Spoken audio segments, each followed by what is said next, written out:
Well, let's talk to Leon Castellanos-Jankiewicz, a senior researcher at the Asser Institute for International and European Law, that's in The Hague, and specialising, of course, in international law on the arms trade, joining us now from the German city of Frankfurt. Thank you very much for your time speaking to Al Jazeera. So perhaps you can explain this to us further. This has been passed from the court back to the government. But surely the whole role of the Supreme Court is to ultimately have the highest authority in implementing laws. So why is it pushing it back?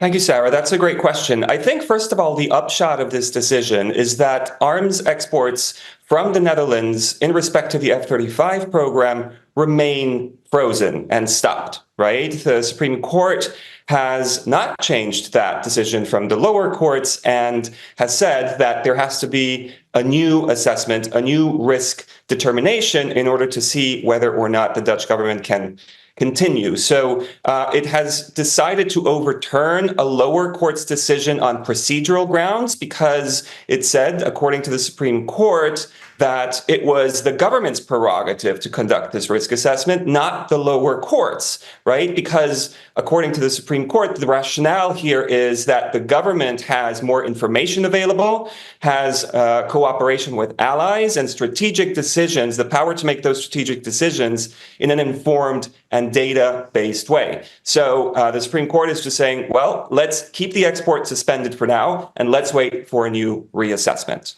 But does that, if you look at not just the Dutch government, but many governments that are somewhat, whether directly or indirectly, supplying weapons to Israel, does that mean that it's leaving it up to them to decide? I mean, surely that can't be objective when they're the ones that are allowing for these parts or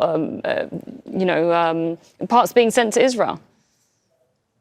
So this is indeed a recurrent problem in different states and countries that are supplying weapons to Israel. There is no transparency, right, in terms of the risk assessments and how those data points and issues are being discussed within ministerial settings and top secret discussions. And what we do need to know is what are the risks and how are governments weighing, right, all of these issues before they conduct these exports. And unfortunately, the courts sometimes, like today, take a step back and let the government decide. Why? Because they don't have enough information, and sometimes because of separation of powers issues and prerogatives that different branches of government have, and this varies from state to state. And as you said, there is somewhat a lack of transparency when it comes to these deals between countries, when it comes to military. We know that the UK, according to studies and findings, has sent Israel thousands of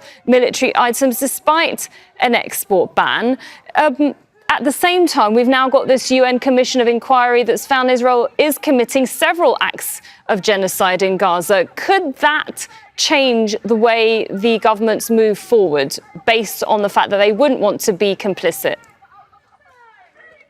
I think this mounting pressure on governments coming from the UN, coming from, of course, different political quarters, is definitely going to have a bearing on export licensing decisions in the future. I think it would be very difficult for example, the Dutch authorities to find that there is no risk whatsoever when it comes to participating in these programs and exports that end up in Israel. And so I believe that, right, because of this evidence and because of the situation currently in Gaza and in Israel, there is probably going to be no continuance of these exports. Now, that remains to be seen. However, states do remain bound by international law. They have an obligation not to recognize illegal situations. They have an obligation to assist and bring to an end any kinds of wrongful acts and to not contribute to the aggravation of wrongful situations or indeed war crimes and crimes against humanity. So we do have the constraints. It's just up to the governments to harness them.